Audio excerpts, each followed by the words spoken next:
start. And then I'm going to put my screen share up here.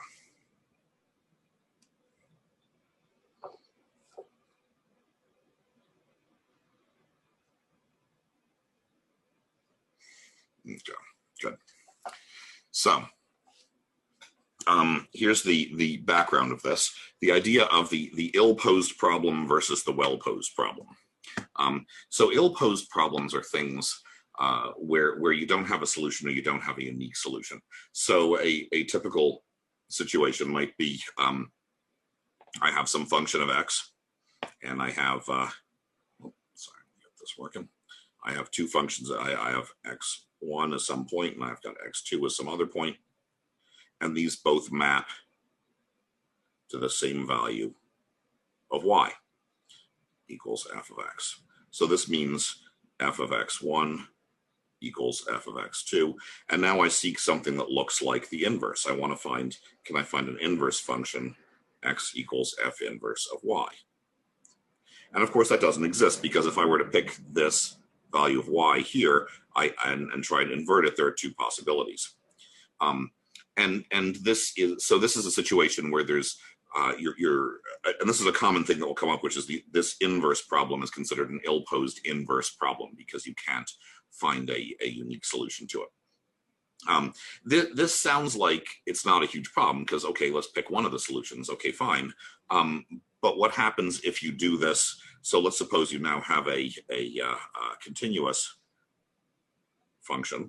Let's now do this again a little bit more cleanly. So now let's suppose I've got some value x1 here, another value x2 there. I've got a single value of y. This projects to that. That projects to that. Okay, now suppose I've got another value here. Maybe we'll call that x3, and another value near here, which we're going to call x4. And maybe those project to a different value of y. Because it's a smooth function, maybe, so we get that. So suppose that I choose, when I'm choosing my inverses, I choose this. Oops, I wanted to do that as trying to change the colors here. Give me a color, please. Okay, thank you. Suppose I choose this value here, but I choose that value there, right? So now what happens is by choosing the values wrong, I now have a discontinuous function, right? As I move from y1 to y2 in this space, I will jump from actually in this case, this would from x2 to x4 in that space. So now, even though the input function was smooth in some case, right? So this is the forward function, is f of x. The inverse function, f inverse of y, is suddenly not smooth anymore. So now the problem is it wasn't just non-unique. I could choose a solution that actually has very, very bad properties to it. So this becomes ill-posed, and these ill-posed problems create all sorts of hassles for networks. So for instance, if I have suppose I'm giving you examples of functions, and I'm going to give you d1 x1, d2 x2. So these are just examples of the outputs.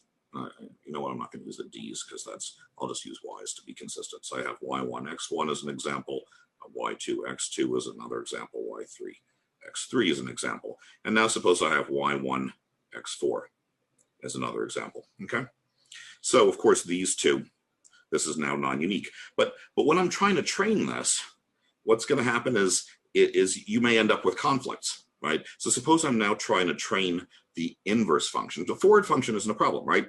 In fact, let's do a standard radial basis function network.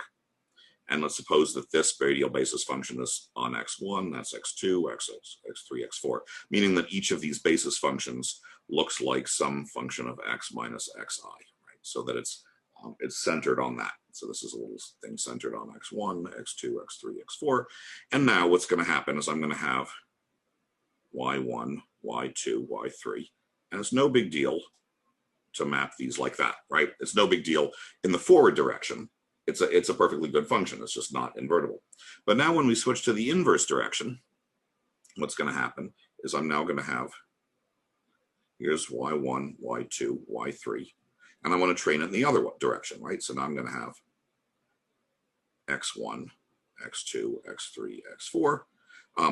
And I might not have it like that. In other words, I wrote this out here as if these are in separate basis functions, but the reality is it's just a single output. So let's write it as a single output. So there's going to be a single output here, which is going to be x hat that we're approximating. And when I first train this, I will learn this is my first data point. And now I will learn the second data point, and I will learn the third data point. And it's fairly easy. I will generate W1, W2, W3. These will be my weights, right? But now what's going to happen is now I'm going to have, this comes in again, but I'm now going to get a completely different value of the output. Instead of being X1, now I need to make it X4. So this weight is going to have a huge error. And in fact, if I keep training on this set, this weight is going to bounce up and down, back and forth between the two possible values. And it's never going to converge. And in fact, the expected value is going to be halfway between, right? So what you're actually going to get is the expected, if you look at the expected value of what you're going to get for that W, let's call it W1, and this is in the inverse direction, it's going to look a little bit like X1 plus X4 over 2, right? It's going to look a little bit like the average of those things, which is completely wrong. That's wrong for everybody, right? But it's the minimum mean squared error, but it is neither of the correct answers. So these ill-posed problems come up very frequently when you're trying to do these inverse problems, and inverse problems are very common. An example of an inverse problem is a robot. So I might have a robot. I've got some command U, which I'm putting into some box, which is the plant, and I might get some value, some state out of this thing. And I want to say, okay, that's fine, but now I want a desired state, and I want to feed that through some inverse, which looks a little bit like the inverse of the plant, to give my to some estimate of the command that's necessary to control that robot to get to that place. And this comes up very frequently, where you'll have multiple different solutions, and you have to pick one, and you don't want it bouncing all over the place. So the idea behind regularization is to find, again, to constrain the set of possibilities when there's no unique inverse. And this is the situation you're looking at. When there's no inverse at all, because sometimes you can, some can be ill-posed because there simply isn't a solution, right? But there's no, that doesn't occur in inverse problems, but that can occur in problems where you simply cannot map one thing to another. So you can have things where it's non-unique in both directions, or something, for instance, or where the function, there's no solution amongst the class of functions that you care about. So it could be classes of functions that are sort of infinitely not smooth in some sense. They're bouncing all over the place, and you don't. That's not something you want to implement or even think about. So you may say there's no solution amongst the class of functions that I care about. But that's not usually where it comes from. It's usually the uniqueness, which is the problem that you're actually going to run across. And usually that's going to come up in inverse, what are called these inverse problems. Because remember, again, in the robot example, for any given command input, there is a single thing that will happen, right? If I command a robot to do something, it's a physical system in the world, right? One thing is going to happen. But if I ask the opposite, if I want to get to that point, what's the command that'll get me there? There may be more than one answer. And again, networks generally have the property of being smooth in some sense, and they have in the sense that nearby inputs lead to nearby outputs. So this is the situation that you want to deal with in regularization. A lot of this, the theory here comes from Tikhonov, this was not. This is for the general, Tikhonov proposed this for general ill-posed problems. He wasn't talking specifically about machine learning, which didn't really exist in its current form back then. And so what happens when you do this is that you have your basic error function. And here, for instance, our standard mean squared error. If D is the desired output and F is the function, maybe the network that you're creating, this is the squared error over all the examples in the network. So you have n examples, and training examples, and we just want to look at the error on those training examples. And again, there may be more than one set of networks that'll do this. Technically, F in our case is a function of X and some set of weights W. And there may be more than one set of weights that will solve this in some way, right? But you want to be careful, because if you pick, you don't want to pick two different solutions or things that bounce between them, and you may actually, and there may be weights that are huge, they're just too big, or there may be weights that make the network converge in way to a solution that you don't like, that doesn't generalize properly. So so again, just as we did before, this is the mean squared error. Now, again, we've just come from doing the support vector machines, which use the Lagrange formulation. In the Lagrange formulation, what you basically want is you don't use the mean squared error. What you say is you want the classification to be perfect, right? So what you're always asking there is how far are you, what's your safety margin for perfection? This assumes imperfection, and it's just saying how imperfect are you, right? Because if you were perfect, di minus f would always be 0. So that's on the Lagrange formulation. You're assuming that you can get perfect answers, and you're asking what's the separating hyperplane that gets you perfect answers.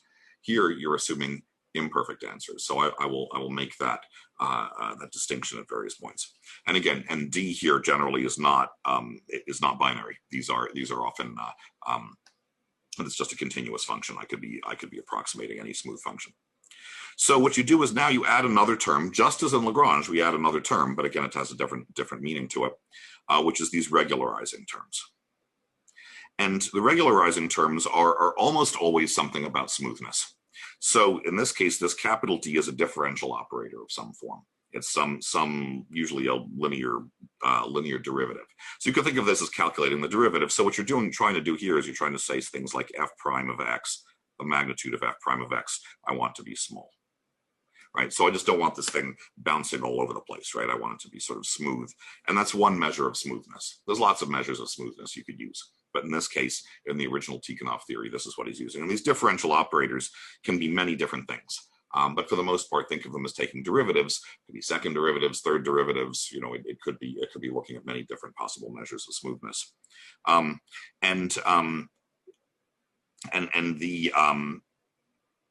So they talk a little bit about smoothness and continuity, and I may back up for a second and explain those concepts a little bit. What happens though? What you're going to end up doing is you're going to end up adding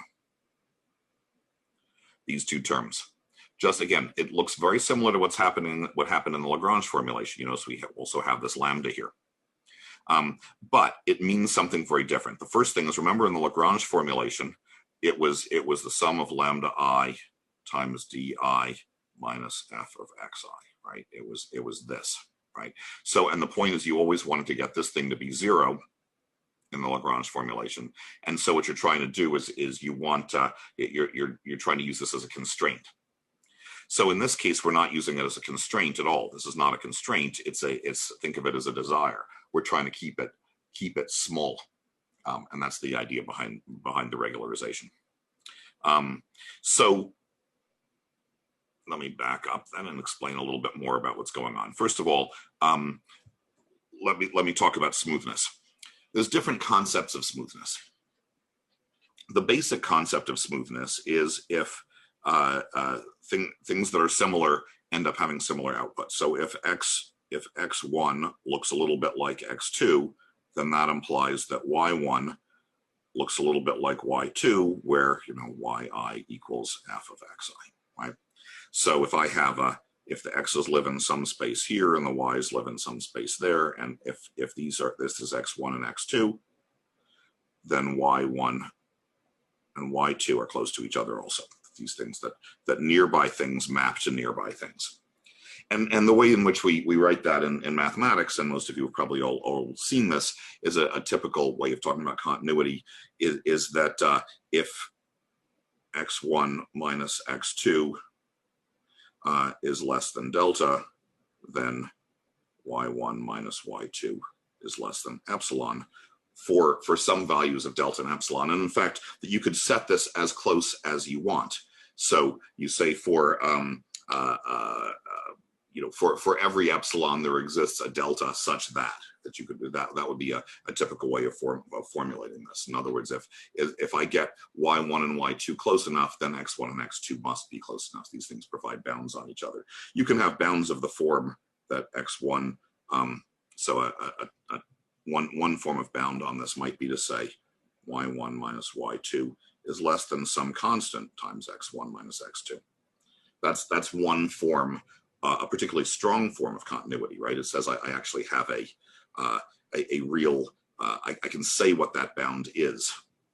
But the other way you can say is, if I want is for every epsilon such that y1 minus y2 is less than epsilon, there exists a delta such that if x1 minus x2 is less than delta, then y1 minus y2 is less than epsilon, right? So in other words, I can find I can find x's that are close enough together that'll make y close together. You might be able to find x's that are farther apart, so these are different concepts of smoothness. This is the easier one to think about, and that makes life fairly easy. But again, this is not the most general concept of sort of smoothness or continuity.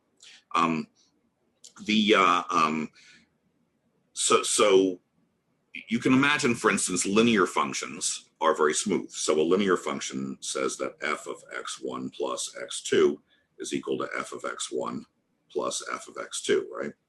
So because of this, if x1 and x2 are very close to each other, right, then these two things are going to be close to each other. So for instance, in the limiting case, f of x1 plus, f of x1, right, x1 plus x1 is equal to, f of 2x1 equals 2f of x1, right? So this is the limiting case where you can make these things as close together as you want. And in these linear cases, it's obviously very easily bounded. But you can imagine lots of cases where these things don't hold. So an example where it wouldn't hold is a binary function. Right? That's not a continuous function. So imagine that f of x looks like plus 1 if x is greater than or equal to 0, and minus 1 if x is less than 0, right? So now, of course, so that says that my function looks like this.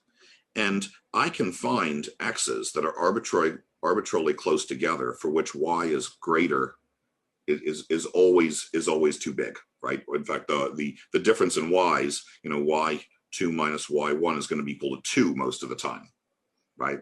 As long as if I have x1 on this side and x2 on that side, y2 minus y1 will always equal to 2, right? So this is an example where if I look at where this kind of thing is violated, I can make this as small as I want, but I can never get that to be less than epsilon, right? There exists a point at which I can't do that for particular values of x1 and x2. And so that's an example where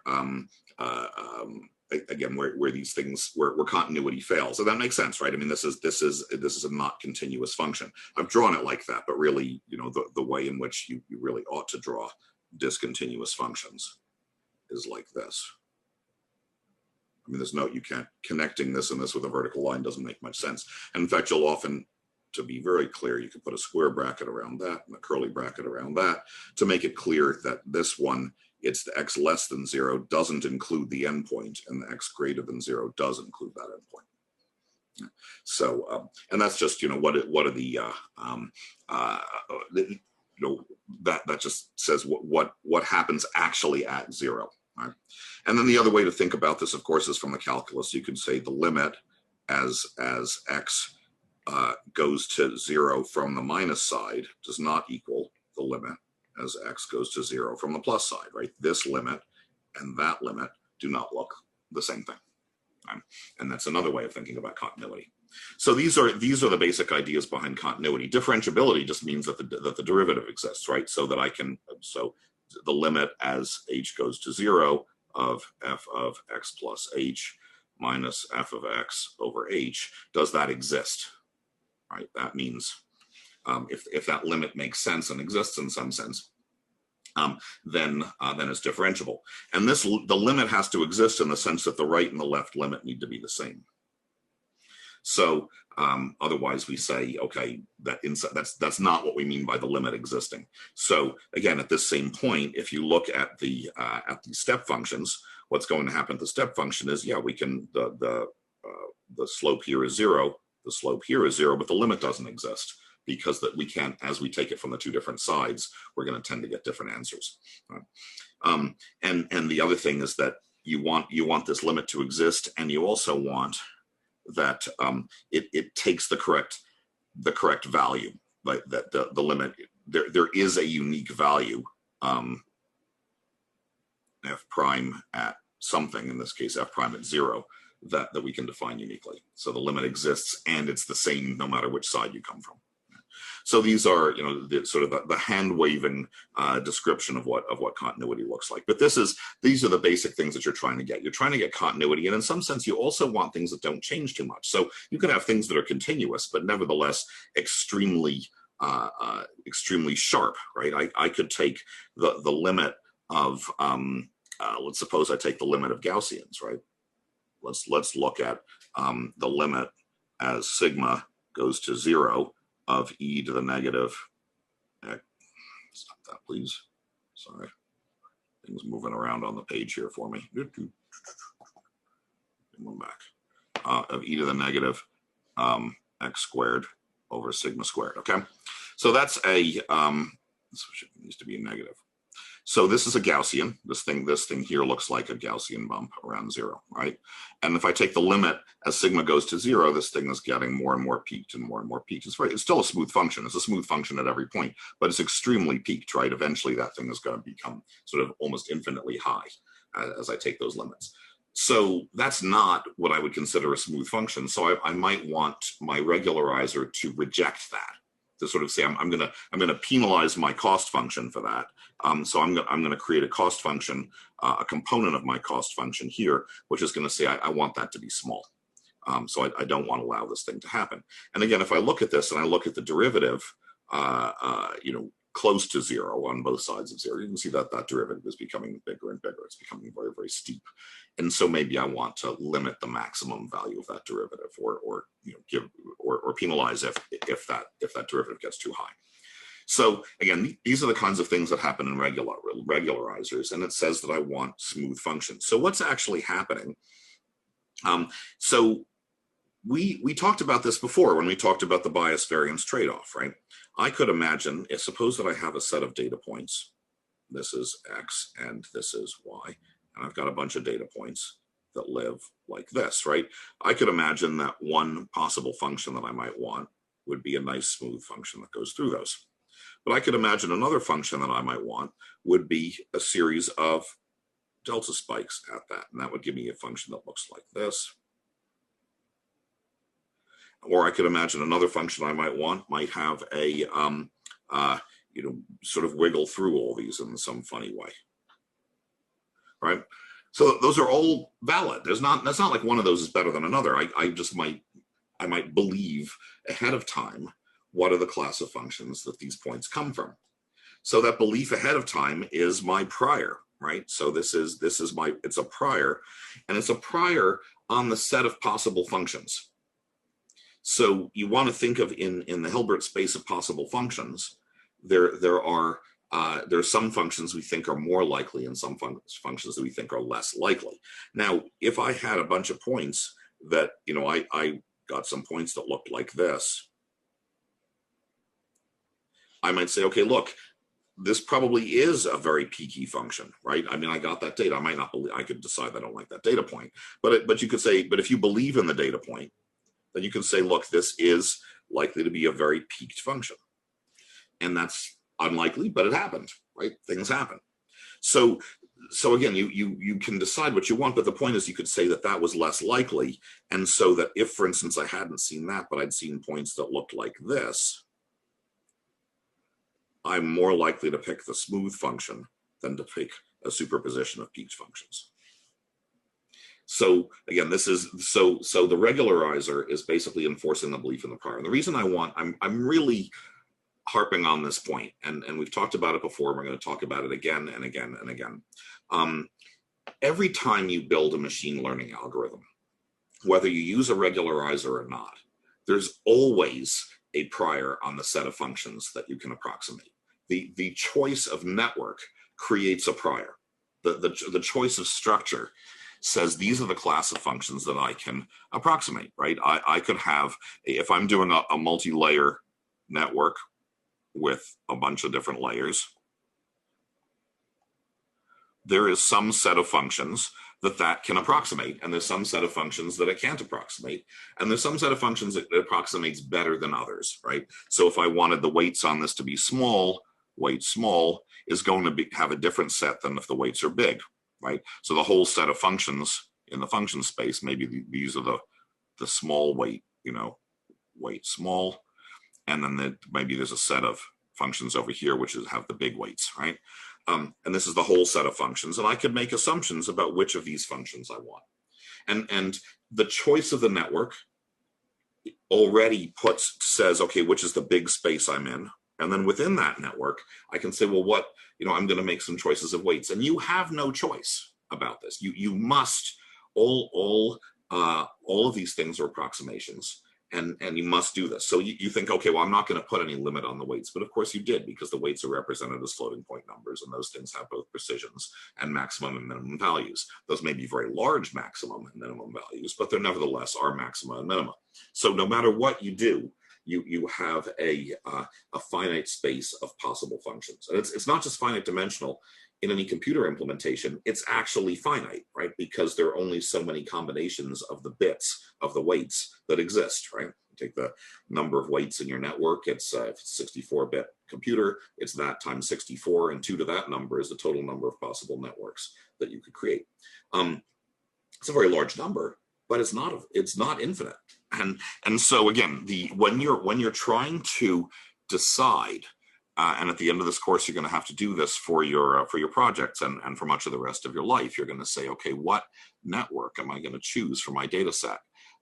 You need to choose the network that has that does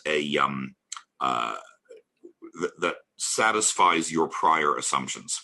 And then you may also choose a network that has other features, like it trains particularly well, or it's either recursive or non-recursive, or matches the hardware you're looking at. There may be other choices. But anytime you choose a network, you are choosing a prior. And that's very, very important. Now, what regularization does is it makes it very, very explicit what that prior is. If we look at regularization, what does this lambda here actually mean in the regularization? Unlike in the Lagrange multiplier system, we do not take the derivative with respect to lambda. We do not allow lambda. We do not take the limit as lambda goes to 0. Lambda is just a constant. And so what does it do? It's trading off between these two terms, between this term, which is the error term, and between this term, which is the smoothness term. The bigger lambda is, the more you're going to care about smoothness, right? Your goal is to minimize the overall cost, right? So if lambda is big, you're going to minimize the cost by making a very smooth function. If lambda is small, you're going to minimize the cost by making a function that has very little error on your training set. So we're right back to the bias variance trade-off, which you can't ever get rid of. And so the idea is that if lambda is big, I'm going to have high bias, in the sense that I'm going to make errors, because in order to achieve smoothness, I'm going to miss data points, right? So I'm going to have a bunch of data points like this, but I'm going to have a smooth function that's too smooth to hit the data points, right? But I wanted a lot of smoothness. And then you could say, okay, but that's good, because maybe now I can make predictions for what points would be like out there. So that's for the high lambda case. Now, if I have a low lambda case, I don't care about much smoothness, and now I'm going to reduce my overall cost by reducing the error. So I'm going to make something that goes exactly through every single one of my training points, right? But now I get another test point out here, and now maybe I don't generalize properly. And in fact, what's going to happen is I'm going to have high variance, because if I had a very different set of points like this, I would get a very different approximation. So now I have very high variance over the set of possible data that could come in, right? If I choose a different set of examples, I'm going to get a very different approximation function. That's what I mean by high variance. If lambda is big, I choose a different set of data points, I'm going to fit a smooth function. The smooth function may be the same smooth function. So I have low variance, but I'm not going to fit the functions for it. I'm not going to fit the data points very well. Okay? So that's bias. We're straight back to bias variance, right? So again, just to draw out what that looks like, if I have a bunch of possible data points, this is high bias. And if I have a bunch of possible data points and I fit them exactly, but then I come up with a different set of data points, maybe near those, I might get different things here, and this is high variance. And I got my choice of one or the other. The better I fit the data points, that's it, because again, the data points are being drawn, my examples, my training examples are being drawn from a random distribution. The better I pick, the higher the better I try to match those points, the more variance I'm going to have. Now it depends. Yeah, go ahead. I have a question. So how we choose the optimal lambda? Just I want to make sure, does it we use cross-validation? So, and in fact, at the end of this chapter, they come back to asking that question. But the important thing is that there's no optimal. This whole thing, these are choices, and you look at performance. So let me talk about the idea of how So what I'm trying to say is that you're making assumptions about these, and ideally you would know something about your functions. Like I would say, I know that I want a limit on the maximum derivative, right? So I might say I want to limit, the derivative with respect to time of this function or something, and so I'm going to want to limit something like that, right? That would be a situation where you actually know the value, you know what you want. But suppose you just say, okay, I think I want this to be smooth. How much does it matter? Make it smooth. So you can look at, as we talked about before, you can do cross-validation in some way. You can do a training set and a test set and see what you've done. But here's the problem with that. Let's see, I'm just going to find some blank at the bottom here. So I'm going to separate. I'm going to take my data and I'm going to separate into a training set and into some test set. And now I'm going to use this training set to create some set of weights. And now I'm going to choose this for a bunch of different lambdas, right? I'm going to find my absolutely good weights. I'm going to have lambda 1, lambda 2, lambda 3. And I'm going to apply these things to my test set and see which one is better, right? And I find out maybe lambda 2 gives my best data on the test set, right? And now I say, okay, good. Now I know my W star and I know my lambda star. And I know the right end, and now I can fit this properly, right? I can find the right network for this. But your test set is no longer a test set because you've used your test set to train a parameter of your network. So it's no longer a test set. So how do you know that will generalize, right? So here's my overall set. Here's my data space. Here's my training set. And here's my test set. So, I'm sorry, I apologize for my handwriting, but that's just what it is. Let's try this again. Train, test, right? And so now from those guys, I'm going to come up with a particular W star and lambda star. But now I still want to generalize. So now here's my another test set, right? Well, maybe these won't actually generalize optimally on that. As soon as you use the test set to change one of the parameters of your network, it's not a test set anymore. It's part of your training set.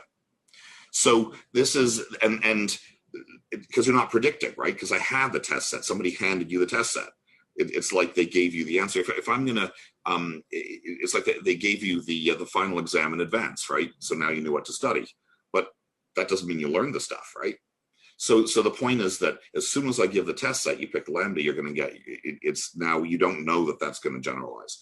Now that said, how do we do this? You can still do it. It's probably better, right? If I choose a test set, I could choose another test set. I could choose another test set. I could do this a lot of times, and probably over time it's all right. But just from a theoretical point of view, realize that test set validation is good, but using a test set to change a parameter is not considered fair, and you have to be very careful about when that's actually happening. So the right answer is figure out lambda from first principles. A slightly less right answer is choose a a training test set, and try to see which values of lambda have something to do with it. And there's another thing, which is that error is not the only thing that you may care about. So suppose there's also this concept of utility of a network. So I might, again, I might be asking the question, I've got a bunch of points here, and I want to know, my validation is how well do I predict or extrapolate to points I haven't seen before, right? I see, here's my values of X, and now I get some values of X out here. I want to know how close am I to the right answers for that. That's one form where I might want to reduce error. But let's suppose there's another one. Suppose I'm using this to drive a car. And so my network is looking at the visual scene of the road ahead and trying to move the steering wheel. Obviously, there's certain kinds of errors you don't want to have. You don't want to bump into things. But there's other things. You also don't want the car jiggling around on the road, right? You actually want smooth steering.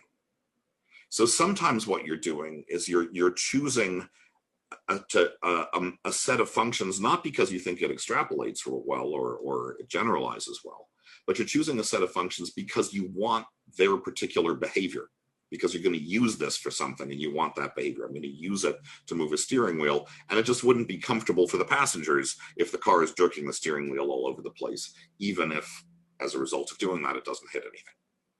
Of course, sometimes you have to, so then there becomes a trade-off, right? Certain kinds of errors, like, you don't want to hit the neighbor's cat, you're willing to jerk the steering wheel out of the way quickly, as long as you don't do it very often. So you would then regularize over that. Does that help to answer? Oh, yes, thank you. So again, the whole point here is that you're always making, these are always assumptions. Everything you do is an assumption, everything is a choice. And that's where this regularization theory comes from. And that's ultimately the point of this, is to make, the reason this chapter is here is to make this explicit. You may not actually ever use these things.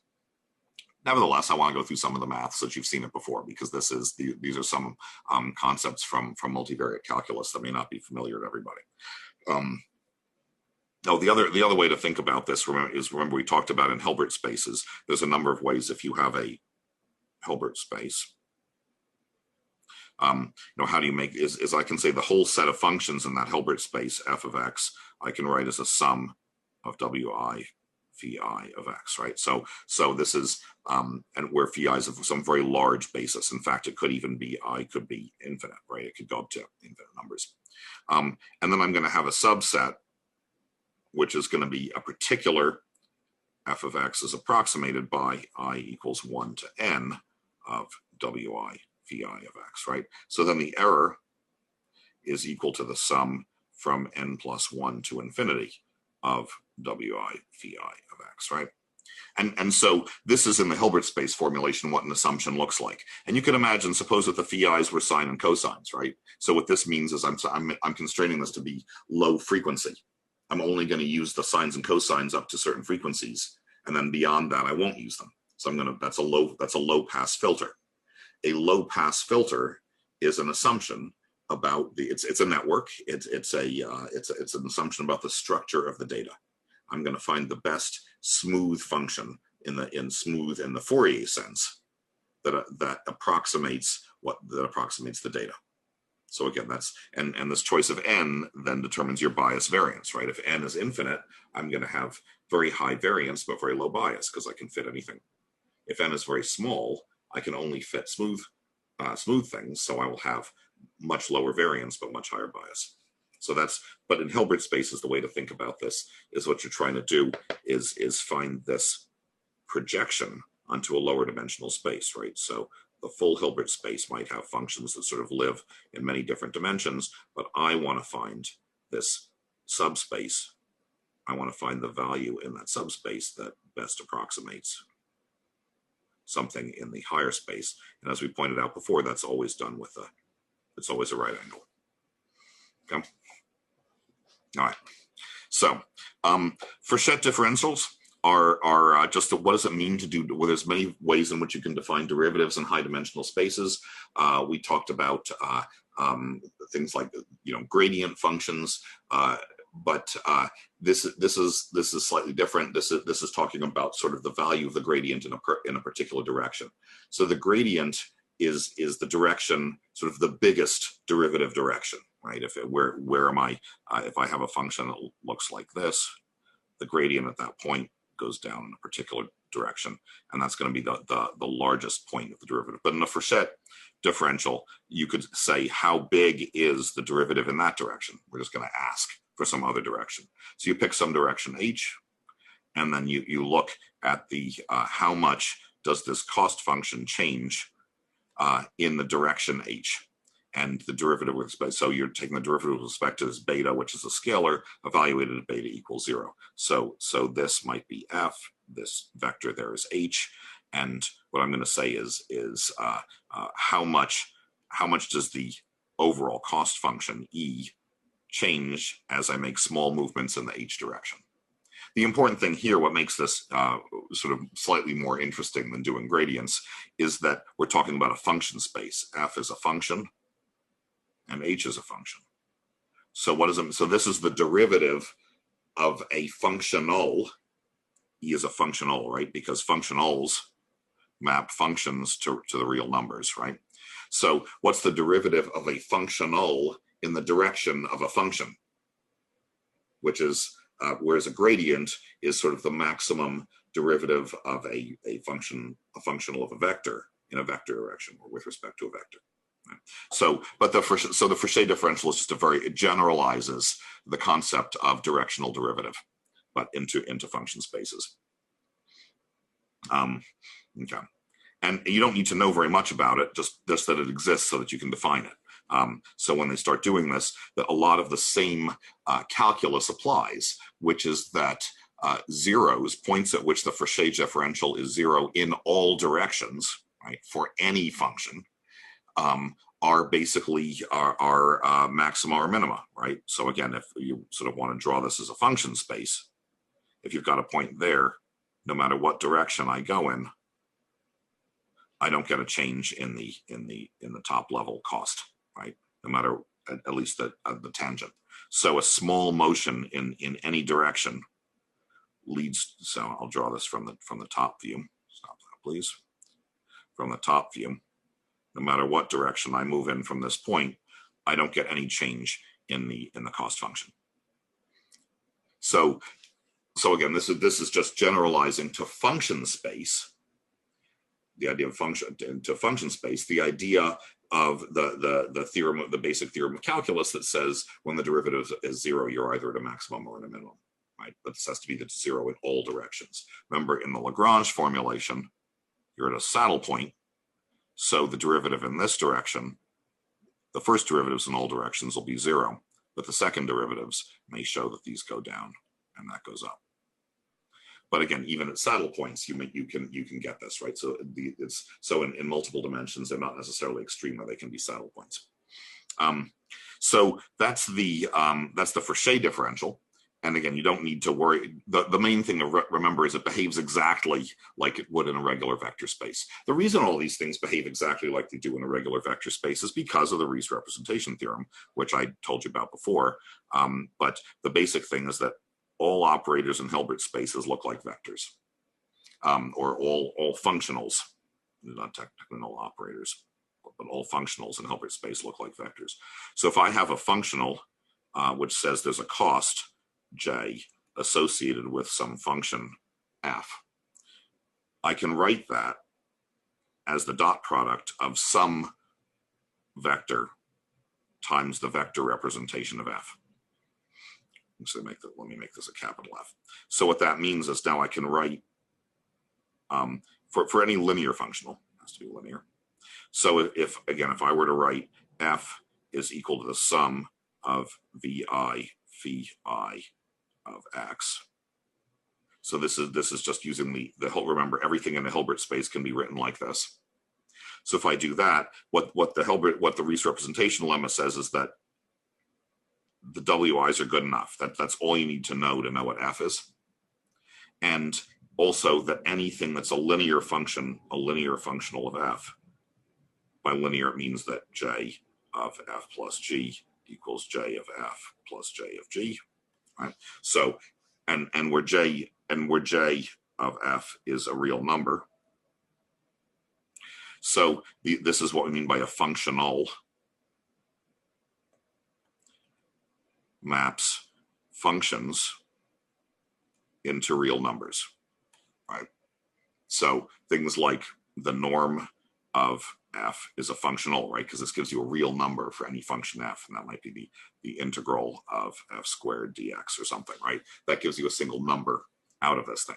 So that in a Hilbert space, any functional that is a linear functional has a representation as a product of vectors. So again, if I write f of x equals wi times the phi i's, then j of f can be written as the sum of vi wi for some set of v's. Okay. The reason for that is that essentially what you show is that all of these JFs look basically like some function g of x, f of x, dx. All the linear functionals are going to look like that, and we can expand g as the sum of vi phi I of x. We expand f as a sum of wi phi I of x, and then this integral will behave like the sum of vi wi, where that may be an infinite sum. Okay, so the Riesz theorem just said is, and we've done this before, but again, the point is that function in Hilbert, so function spaces, Hilbert spaces of functions behave like vector spaces where the vectors are infinite vectors. There is to make this actually work out, to make this math work out, you need that phi I phi j, the integral of that is equal to delta ij, right? So they need to be normalized, or orthonormal. They need to be normalized and orthogonal to each other. For instance, the Fourier basis has that property, but the polynomial basis does not. So we've talked about some of these things before. Does this make sense so far? I'm throwing around a lot of terminology, but again, we've been through some of this already. So stop me when it gets confusing, or send me something in the chat. So that's the Riesz representation theorem. The reason that he wants to use the Riesz representation theorem is because he wants to be able to look at these operators, these D operators. Remember, we talked, these D's are derivative operators.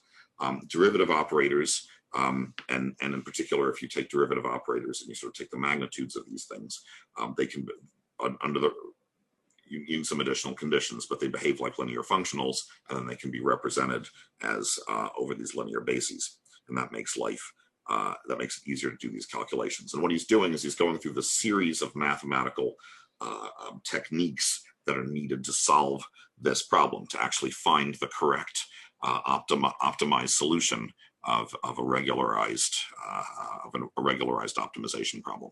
I'm trying to think. So I think that's good. So he's using these. He's now using both the Frechet differential and the Riesz representation theorem to convert the original problem, which is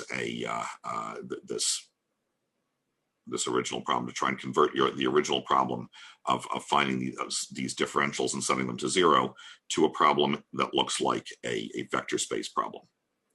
Because again, what he wants to do is eventually you want to set that thing equal to zero, because you're trying to find the optimal solution, right? So the optimal solution is going to occur at zeros of the Frechet differential of the cost function. So he's going to take the cost function, calculate the Frechet differential of it, try to show that Frechet differential, because differentials are linear operators, can be represented using the Riesz representation theorem in a vector space formulation, and then using the vectors to try to find what that optimal solution is. So that's the series of steps that are happening here.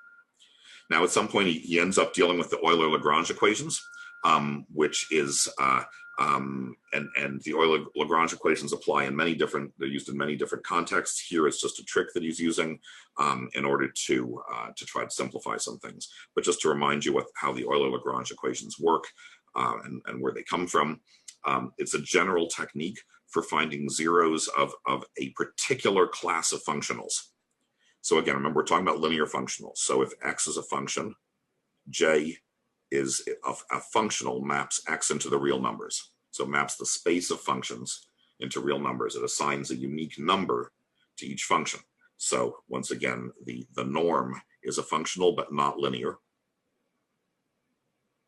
The integral is linear, is a linear function, right? And all integrals are linear, and in the sense that f plus g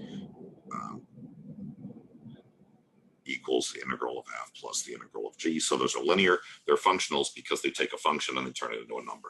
Right? Again, for fixed endpoints. So suppose that's negative infinity to infinity. So, the integral of f squared is not linear. Yeah. So for the class of linear functionals. So in this case, the Euler-Lagrange equations apply whether it's a linear, whether it's a, well,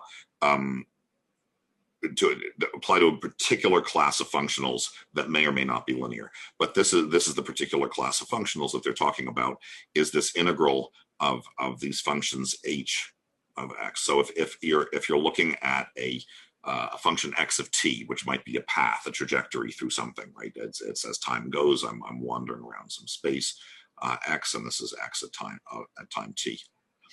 And suppose that the cost function at each point in time, it depends on where you're going. So it depends on where you are, the particular value of x, and the velocity. And it may even be time dependent, right? So there's a cost at each point, and the total cost is the sum of the costs at the individual points. And that's what this is. So for problems of this type, where the total cost is equal to the integral over time of the cost at each point. And the cost at each point depends on the time, when you got that, where you are, and how fast you're moving. Okay, I don't know what would be an analogy to that. The cost of a speeding ticket depends on the time of, if it were to depend on the time of day, whether what the speed limit is where you are at a particular time and how fast you're going, right? So, or at a particular, what the speed limit is at that particular place and how fast you're going. And that would be, and so you're looking for solutions to this, right? You're looking to find zeros of the derivative of this, or optimal points. It's not really zeros of it. It's the extreme of this. And what the Euler-Lagrange equations, it's plural because in high dimensions there's one of these for every single dimension. It's this, and it says that the solutions of this, the extreme solutions, are when the derivative of this instantaneous cost function, right? So that's the cost at a given moment, with respect to where you are, so how does the cost change with position, is equal to the time derivative of the change in cost with velocity. It's very hard to create much in the way of intuition for this. In specific cases, you often can. It's very hard. I have a hard time coming up with a general intuition for this. And it's also hard to see why this is an easier thing to solve than the original problem. But for certain classes of problems, it is. And so that's basically what the Euler-Lagrange equations are doing. Is they're saying for specific types of cost functions that have this integral form, you can express a necessary condition on the instantaneous change in the instantaneous position and velocity, and that's a necessary condition for a function to solve this or to optimize this. And so again, he's in this situation where he's trying to optimize this functional, which he has now massaged into a linear form that looks like it's appropriate for the Euler-Lagrange formulation. Okay. The last thing he does then is he needs one more piece of technology here, which is the Green's functions, because at some point you end up with an inverse problem, even within this, even within trying to find these optimization. And again, I'm going to leave his actual formulation to himself, but he explains this in a particular way that is that's sort of reasonable. But let me just go back and give the simplest form of what a Green's function is. Again, this closely follows the Wikipedia description of this stuff. But if L is some operator, Okay, so L is a differential operator. And a differential operator could be anything, right? It's so, for instance, suppose that I have some function f, and I want to take d squared f dx squared plus d f dx, right? So suppose that's this, you know, that maps f into this other function, right, which is the sum of its first and second derivative. And so I could think of L, I could write L in the following way. I could write it as d squared dx squared of something plus, stop that please, plus d dx of that same thing. So sometimes people will write d squared dx squared plus d dx. So L equals that applied to something, right? So it's, and the reason this kind of formulation, well, the reason you can write it like this is you can, if you call an operator like this, it's still linear because these are derivatives. All forms of derivatives are linear. So L of f plus g equals LF plus LG. So often when you write it like this, no parentheses, we don't write it L of f, we just write it LF, the same way you would if L was a matrix, right? Because in fact, it behaves like a matrix or it behaves like a linear operator. So for linear operators, typically you don't put parentheses around them, and you can use a dot here if you really want to show where the point is. But again, this is what a differential operator looks like. This is the terminology and the notation that's typically used for that. So suppose that L is a differential operator. What the Green's function for L is something that solves this particular problem, LG equals delta. So suppose that we're talking about matrices, right? And I say AB equals I might be the equivalent of this, right? Well, then you'd say in some sense B looks like the inverse of A. So this is the same kind of thing, right? G is a little bit like the inverse of L. What's the inverse of a differential operator? Now, why does it actually behave like an inverse at all? Is because suppose that you're trying to solve the following problem. Ly equals f, right? That, for instance, in the example I gave, might be trying to find a solution of d squared f dx squared plus df dx equals f, right? So that would be, I'm trying to find a solution of this equation, which I might have written as d squared dx squared plus d dx applied to f equals applied to, let me do this correctly, applied to y equals f. So and so in this case, if I were to write that, let me write it out in the same way I did here, which would be d squared y dx squared plus dy dx equals f of x. Right. So I might have where f is known and y is unknown, right? I'm trying to find some function that solves this, right? And this might be a very typical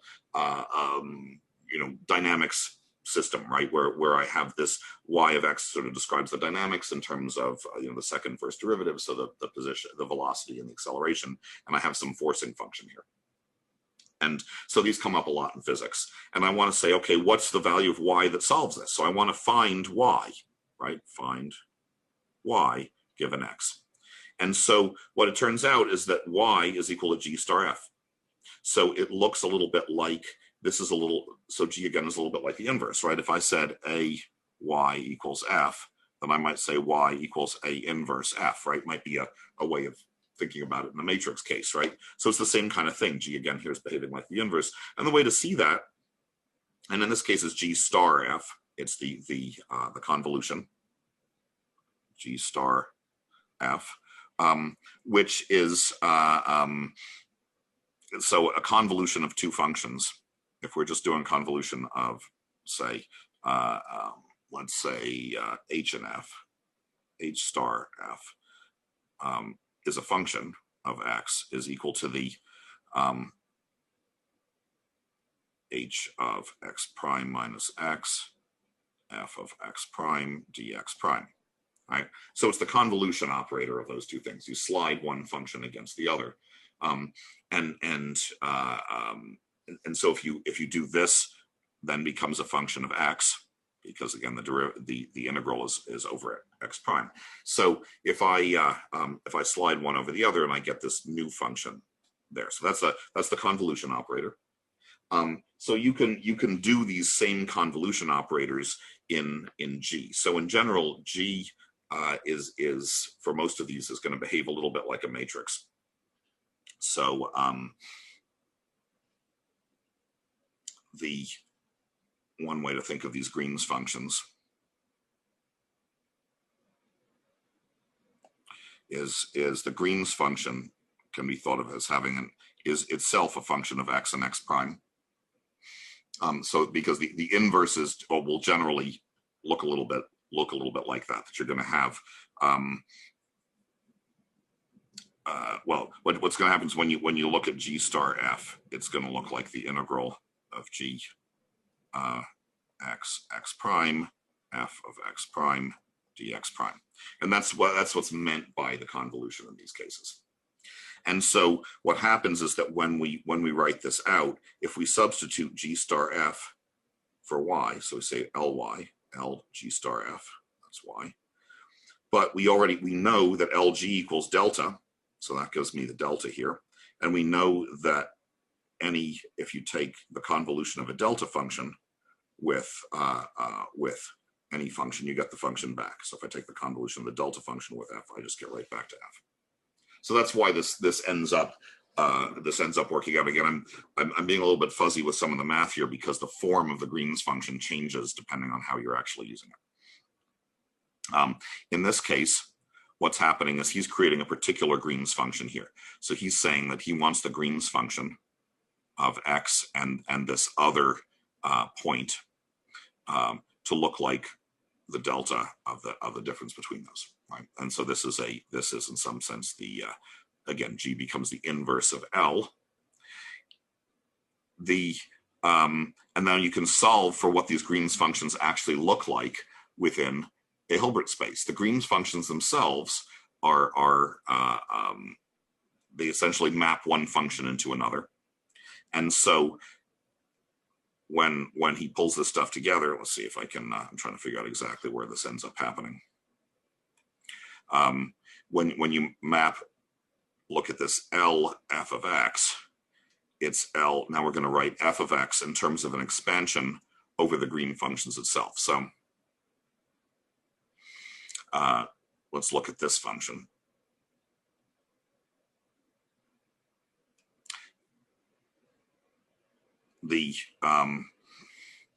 What we're trying to do is basically find, so the Green's function basically inverts this, so you get back to your original. So if you say what you're trying to do is this takes the value that's the same as the y we were talking about over here. So Ly equals f. So I'm trying to reconstruct f. Right? So this thing here is G star f, the way I wrote it that. This is f, this thing is y. So that L of G star f will recover f. Right? So that's the relationship to what I just wrote over here. And so what we're trying to, so f of x is the thing we're trying to find f of x such that this is true for some particular function phi. And this is just anything that we're trying to find, but then he's just going to do it for a specific one. So then that's, and again, this is basically the proof writing out of what I wrote here in a fuzzier form, this LG star f. He actually writes it out as, sorry, these things, the software keeps giving me trouble here. So if we look at Ly, you get LG times that. And then, again, this is the Ly term here. Stop that. And then because it's the Green's function, we end up with the delta. When we take the integral of the delta function times that, we will recover phi of x. Okay, and so this is basically the proof that you achieve this, that f is the solution. That if you define the function f this way, then LF will recover this function that you're looking for, right? So it essentially f becomes you found the inverse problem to Ly equals, you know, I shouldn't use that same terminology, but you're trying to find the inverse problem to solve LF equals phi, right? So you found, so what's the solution? What is the f that does that? The f that does that is this. Okay. So the Green's functions allow you to find the solution to that. And then he goes back to the original regularization problem, right? Runs through the whole thing. The Frechet differential, construct the Euler-Lagrange equation, find the Green's functions for this.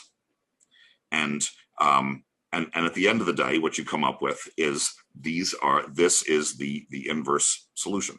Here's the f that solves the regularization problem. So again, running back through all the steps one at a time. So that then gives you the answer in terms of this expansion over Green's functions. I'm not going to run through that in detail. The important thing is to recognize what this looks like. So if you look at what this looks like, this is an error term here. This is the desired output minus the actual output. And so those are like the deltas in a backprop net or in LMS. These Green's functions look like they'll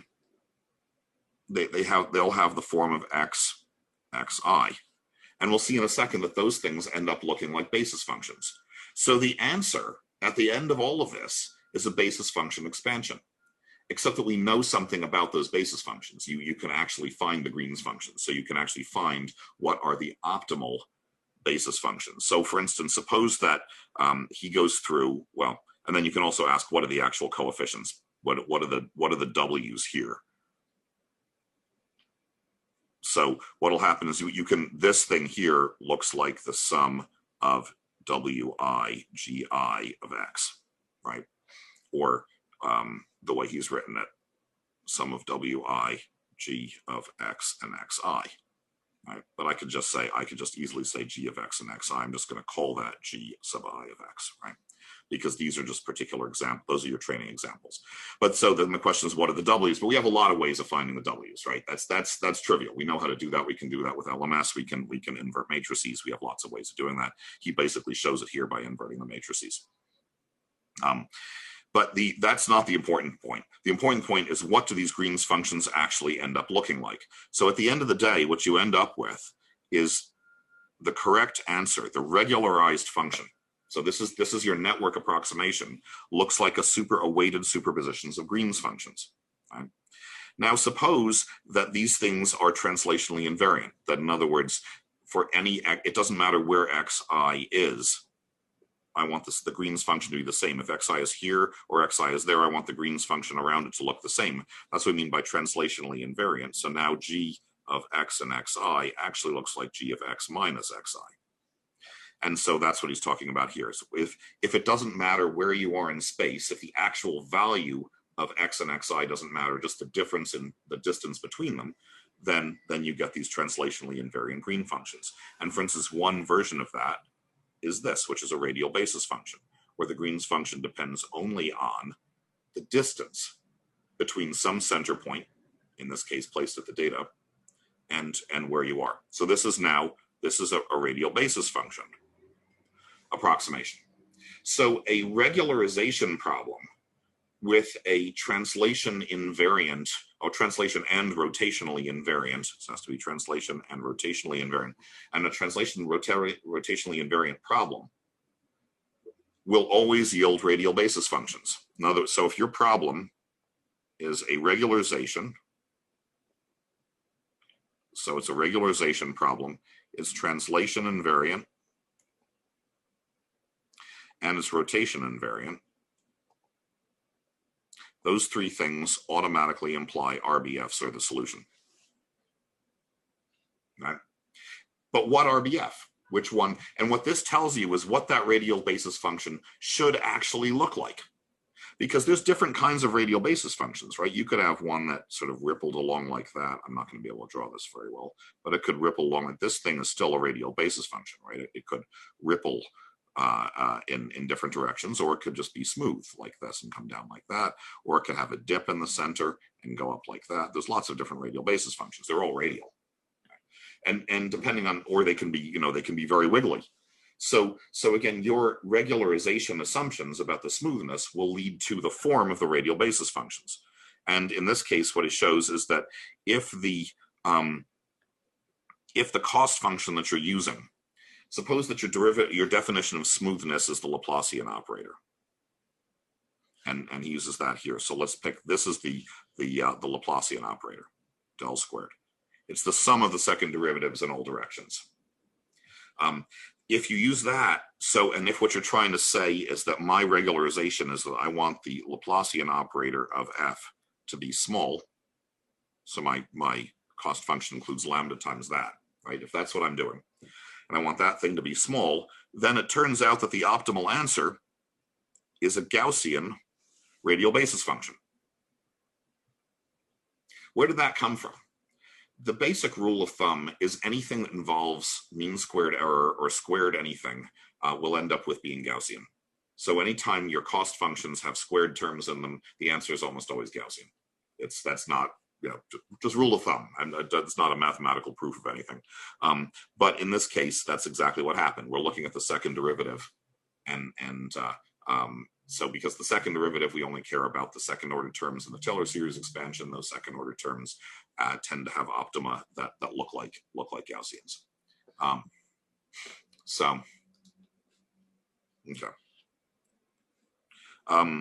So if that's your smoothness criterion, if your smoothness criterion looks like this,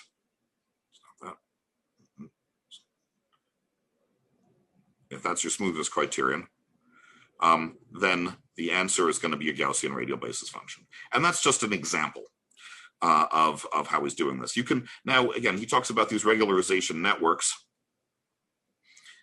but it's basically an RBF network. This is just a plain old RBF network. There's nothing fancy about this. The only difference is that these hidden units, g of x and xi, looks like g of x minus xi.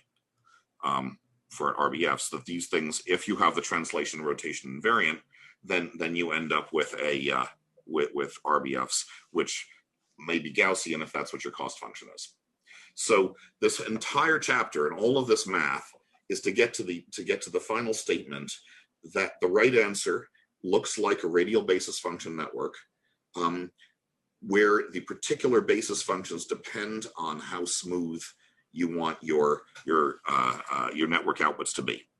And so you can imagine this is not rocket science, right? I mean, if I choose very smooth basis functions like this, and I take my value of x and I go up through a bunch of those, then when I take the linear combination of these things, I'm going to get a very smooth function at the output. If I took less smooth ones that look like this, but nevertheless radial, and I take x and I project in through those guys, right? And now I take the weights and I take the sum of those things, I'm going to get something that's less smooth. If it's not translationally invariant, then it won't be x minus xi, then it won't be that form, right? It'll just be g of x comma xi. But that almost never happens, right? Because usually if you want to do something at one place, you don't want to do something different in another place. But a lack of an example of not translationally invariant might be if you log transformed x, right? I want to use small basis functions down here, and I want them to get wider and wider as x gets bigger. That might be some way to do that, right?